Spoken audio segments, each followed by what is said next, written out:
تقال العثار العظام به। আসসালামু আলাইকুম। কেমন আছেন সবাই? আশা করি সবাই অনেক ভালো আছেন। আজকে আমি এখন আছি পিরোজপুরে। আমার বাংলাদেশ সফরের 23তম জেলা হিসাবে পিরোজপুরে আছি। এর আগেও আরো 22টি জেলা সফর করেছি। অনেকেই বলবেন যে এখনো কেন ভিডিও দিই নাই।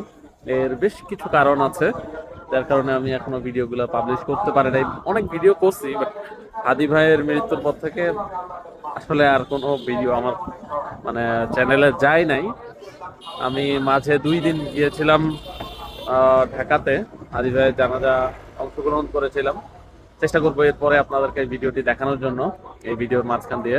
এখন আমি আছি দেলোয়ার হোসেন সাইদি সাহেবের কবরের সামনে, এই যে দেখতে পাচ্ছেন।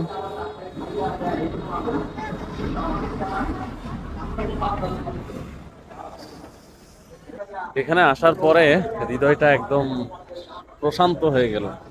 কেমন যেন এক অন্যরকম শান্তি মনের মধ্যে খুঁজে পাচ্ছি। এটা আসলে ভাষায় প্রকাশ করা সম্ভব নয়। মোটামুটি 1 সপ্তাহ 1.5 সপ্তাহ ধরে কেমন যেন মনের মধ্যে একটা খুবই অশান্তি কাজ করতেছিল। হাদি ভাই গুলি খাওয়ার পর থেকেই কেমন জানি খুবই খারাপ লাগতেছিল, কারণ হাদি ভাইয়ের সাথে সম্পর্কটা অনেক দিনের। উনি যখন ইনকলাব মঞ্চে যায় নাই, প্রথম যখন নির্বাচনী প্রচারণার জন্য নলসিটিতে আসে বা ঝালকাঠি 2 আসন থেকে লড়ার জন্য আসে, আমি নিজে তাকে সাথে করে নিয়ে এসেছিলাম। সো এই কথাগুলো মনে পড়লে অনেক খারাপ লাগে, অনেক কষ্ট লাগে। আর আমি এখন আছি, এখন যে জায়গাটা আছে এটা হচ্ছে আল্লামা সাইদি ফাউন্ডেশন। আপনাদেরকে একটু দেখাই কত সুন্দর চমৎকার করে সাজিয়েছে। এই দেখেন পিছনে যেটি দেখছেন এটি হচ্ছে হেফস বিভাগ, আর এটা হচ্ছে মূলত মসজিদ, আর এটা হচ্ছে মূল ফটক, অর্থাৎ মূল প্রবেশ পথ। অনেক দূর দূরান্ত থেকে মানুষ আসছে এখানে নামাজ পড়ার জন্য। আমি মাত্র একজনের ছবি তুলে দিলাম, উনি আসছেন ঢাকা রামপুরা থেকে। সো অনেক দূর দূর থেকে মানুষ আসছে। আর এই যে দেখতে পাচ্ছেন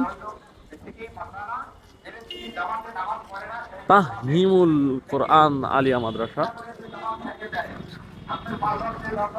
এখানে একটা আলিয়া মাদ্রাসা, একটা হেফজখানা এবং একটি মসজিদ। এর পাশেই শুয়ে আছে আমাদের হৃদয়ের আল্লামা দেলোয়ার হোসেন সাইদি সাহেব। একদম মসজিদের খুবই কাছেই ওনার সমাধি, ওনার কবর। এটা হচ্ছে ওনাদের পারিবারিক কবরস্থান। ওনার পরিবারের সবাই এখানে কবরস্থ।